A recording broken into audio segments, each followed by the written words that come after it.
Hello everyone, আসসালামু আলাইকুম। Welcome back to my channel. আপনারা যেখান থেকে দেখছেন না কেন সবাইকে স্বাগতম আমার এই ছোট্ট চ্যানেলটিতে।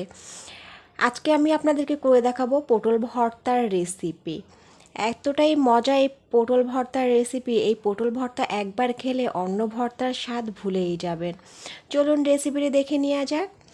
এখানে আমি পটল নিয়েছি, আমি পটলগুলি ছোট ছোট দেশি পটল নিয়েছি, দেখতেই পাচ্ছেন আমি ছোট ছোট সাইজের পটল নিয়েছি। এই ছোট ছোট পটলের ভর্তা খেতে এতটাই টেস্টি হয়, অসাধারণ লাগে।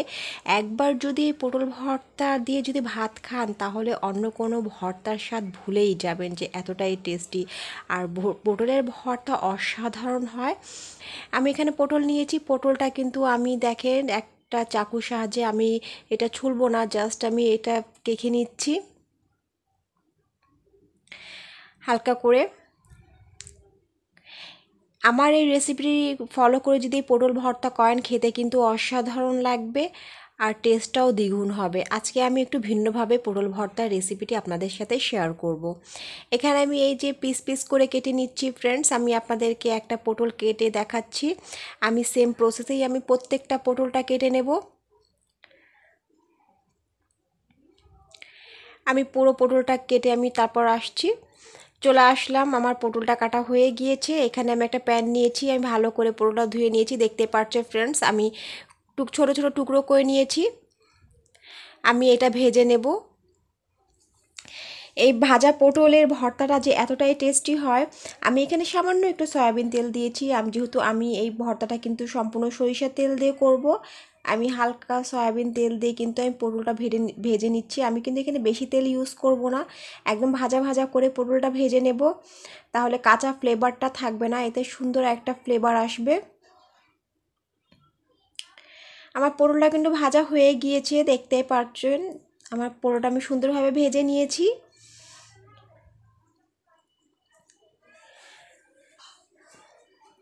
আমি এটা এক মিক্সার জারে নিয়ে নিচ্ছি, আমি এটা ব্লেন্ড করব।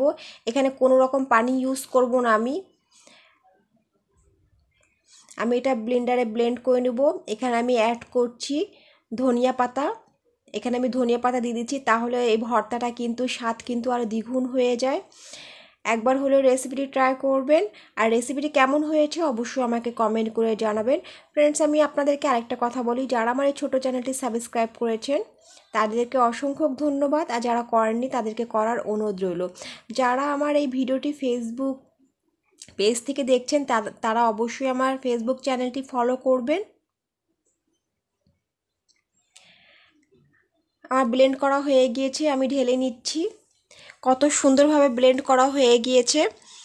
আমার কিন্তু পটল দিয়ে পানি ছেড়েছে, যেহেতু পটলের ভিতরে কিন্তু পানি ছিল সে দিয়ে কিন্তু সুন্দরভাবে আমার পটলটা ব্লেন্ড করা হয়েছে। আমি এখানে সরিষা তেল দিয়েছি ফ্রেন্ডস, আমি এই প্যানে সরিষা তেল দিয়ে দিয়েছি। আমি দুইটা শুকনা মরিচ আমি ভেজে নেব। তেলের মধ্যেই অ্যাড করছি আমি কালো জিরা।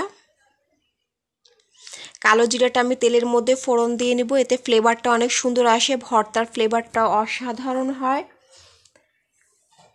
আমার কালো জিরাটা ফোড়ন দিয়ে হয়ে গিয়েছে। এখানে অ্যাড করছি আমি রসুন। এখানে ভর্তা একটু রসুনটা বেশি ইউজ করতে হবে, তাহলে রসুনের যে সুন্দর একটা স্মেল সে ভর্তায় অ্যাড হবে। এখানে আমি রসুনটাও তেলের মধ্যে একটু হালকা ভেজে নিচ্ছি, দিয়ে দিচ্ছি আমি পেঁয়াজ কুচি। আমি এখানে বড় সাইজের একটা পেঁয়াজ দিয়েছি, আপনারা চাইলে কম বেশিও করতে পারেন, কিন্তু রসুনটা একটু বেশি দেওয়ার চেষ্টা করবেন, তাহলে ভর্তার ফ্লেভারটা অনেক সুন্দর হয়, অসাধারণ হয়, খেতে কিন্তু অনেক মজার হয়। আমি এটা ব্রাউন করে ভেজে নেব। দিয়ে দিচ্ছি আমি কাঁচা মরিচটাও তেলের মধ্যে ভেজে নেব। এই পটল ভর্তা কিন্তু ভর্তার সব থেকে সেরা ভর্তা, এতটাই টেস্টি হয়। এখানে আমি অ্যাড করছি সামান্য একটু হলুদ, চাইলে আপনারা স্কিপ করতে পারেন, কিন্তু কালারটা সুন্দরের জন্য আমি সামান্য একটু হলুদের গুঁড়া দিয়েছি। আমার পেঁয়াজটা কিন্তু ভাজা হয়ে গিয়েছে, দেখেই বুঝতে পারছেন আমি কেমনটা পেঁয়াজ ভেজেছি। এর বেশি করতে যাবেন না, তাহলে হচ্ছে বেশি লাল হয়ে গেলে কিন্তু স্মেলটা একটু বেশি হবে। সেই কারণে কিন্তু একটু ভাজা ভাজা করে নিতে হবে পেঁয়াজটা, যাতে পুড়ে না যায়, সুন্দর একটা কালার আসা পর্যন্ত। আমি দিয়ে দিচ্ছি পটল যে ব্লেন্ড করে রেখেছিলাম সেটাই আমি দিয়ে দিচ্ছি।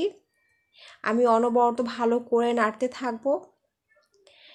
এক পর্যায়ে দেখবেন যে পানিটা অনেক সুন্দরভাবে শুকিয়ে আসছে, পটলের স্মেলটাও সুন্দর একটা বের হবে। যেহেতু আমি সরিষা তেল দিয়েছি, সরিষার তেল দিলে কিন্তু ভর্তা কিন্তু খেতে বেশি ভালো লাগে। এখানে অ্যাড করছি আমি কাঁচা সরিষার তেল। অনবরত আমি ভালো করে নাড়াচাড়া দিতে থাকবো। ফ্রেন্ডস, দেখতেই পাচ্ছেন আমার পানিটা কিন্তু অনেক সুন্দরভাবে শুকিয়ে আসছে। অ্যাড করছি আমি লবণ। লবণটা আপনারা আপনাদের মতন দিয়ে নেবেন, কম বেশি। আমি এখানে স্বাদ অনুযায়ী লবণ দিয়েছি। এই পটল ভর্তা এরকম যদি করেন, খেতে যে এতটাই অসাধারণ হয় যে একবার যদি এই পটল ভর্তা খান তাহলে বারবার কিন্তু খেতে ইচ্ছে করবে এই পটল ভর্তার এই রেসিপি। অনবরত ভালো করে নাড়াচাড়া দিতে হবে যাতে নিচে না লেগে যায়।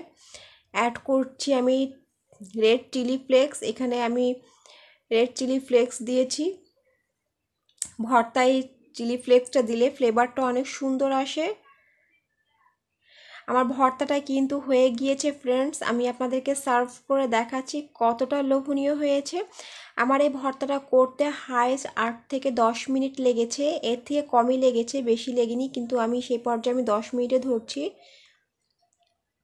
দেখেই বুঝতে পারছেন আমার ভর্তাটা কতটা লোভনীয় হয়েছে। ফ্রেন্ডস, আমার রেসিপি যদি আপনাদের কাছে একটুও ভালো লেগে থাকে অবশ্যই চ্যানেলটি সাবস্ক্রাইব করে পাশে থাকবেন। আর যারা ফেসবুক চ্যানেল থেকে দেখছেন অবশ্যই আমার চ্যানেলটি ফলো করবেন।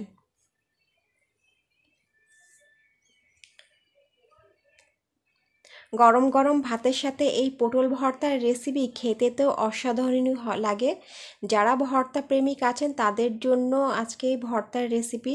সবাই ভালো থাকবেন। বাই বাই, আল্লাহ হাফেজ, আসসালামু আলাইকুম।